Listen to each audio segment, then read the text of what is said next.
幾廿歲人咧，聽就聽得多啦嚇，從來未食過。呢一碟菜咧叫香辣蝦，可能你聽過又食過，但係咧邊個鋪頭發明嘅話咧，呢條視頻咧話過俾你知啊！嗱，咁啊同 Alex 嚟到江南西，帶佢食一間首創廣州發明嘅香辣蝦。呢間成日要排隊嘅小紅牛咧，相信你中意食川菜嘅話咧，應該會有少少印象。呢度梗係食佢個招牌香辣蝦啦。正宗嘅川菜真係唔好辣嘅啫，係火鍋係好辣嘅。因為其實四川用辣椒都係用得快嘅啫。一開始入嚟係攞嚟做咩嘅？盤景我嚟做。哇！唔知喎。香辣蝦小紅牛發明嘅。嗰個發明創作，即係我講係有啲囂張，因為小紅牛做嘅時候我未出世。第一間喺邊度咧？第一間陳哥，呢間嘅廚師就全部都係陳哥啱變翻嚟，即係大廚咧就已經係10幾歲，一路翻幾啦。川菜界嘅博士，即係為咗適應翻呢度咧，我哋係8成嘅川菜，搭翻2成嘅粵菜。其實涼菜咧我都唔想重點去介紹啊，但係呢個蒜泥白肉咧，的確有少少令到我驚豔嘅感覺，童年回憶翻晒嚟。即係廣州人會話：，你啲嘢唔正宗喎，點解啲涼菜唔係辣嘅？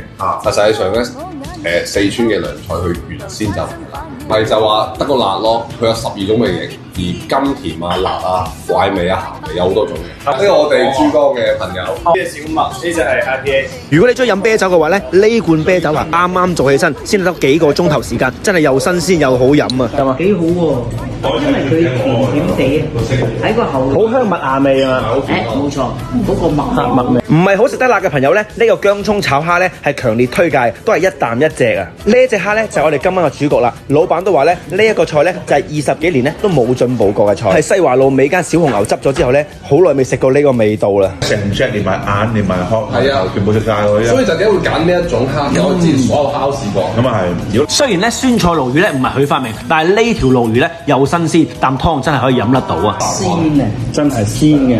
因為咧香港啲我都入過雪櫃，你影出嚟梗係靚啦咁啊，其實真係你自己親身嚟，你睇過食過，你就知道係咪電視對唔對啦。澳洲流灘㗎，菜難食呀，咁我哋又食㗎呀，咁咪得咧，就唔係話我想象中咁辣到噴火嗰啲咯。而一句講晒係鮮同埋香，微微有啲辣椒透翻出嚟。49年出世嘅順德私房菜女廚師講佢哋，咁味。所以有時候你嚟到呢度咧，一定要揀翻佢嘅重慶辣，唔好食佢嘅廣州辣。呢個辣度真係 YYDS，你哋可以挑戰一下。俾 Alex 嘅變態辣，佢又就滑過啊！係啊，我真係覺得控制得好好啊。一變態辣好食啊，持有啊！咁香港冇一間鋪頭蝦仁炒蛋，蝦係會即刻拆嘅。即係我係真係你點咧就有剝蝦嚟炒俾你食。仲有啲蝦，仲有啲蝦。係啊，唔係呢，因為我怕咗佢嗰啲蒜，香港嗰啲蒜泥咧，即係拎埋嚟好似一種生嘅蒜頭咁樣啊。但係我而家食你呢隻咧係好純啊，生蒜食，唔會話辣啊，同埋有一陣嗰啲蒜頭味啊，嗰啲好難聞嘅味。嗱，我真係第一次啊，70幾歲人第一次咁樣。今日呢餐飯咧，我哋個女廚神食過啊，都讚好啊。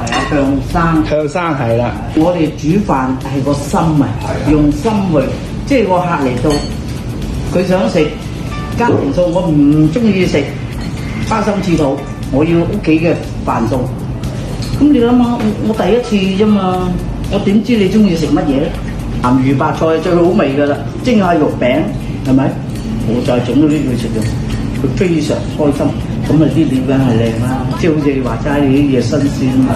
水煮牛肉啊，Alex啊真係連湯都撈埋啊！喺手頭上呢個咧就係一個香港最辣嘅辣椒油嚟嘅。咁啱食完咧呢度嘅水煮牛肉之後咧，其實我想問下廣州嘅朋友食唔食辣嘅先？嗱，食得辣嘅話咧，我想喺呢度搞翻一個咧食辣嘅活動，我哋一齊互相以辣會友，以辣交流。邊個中意食辣嘅？唔該留言，俾面點個關注咧！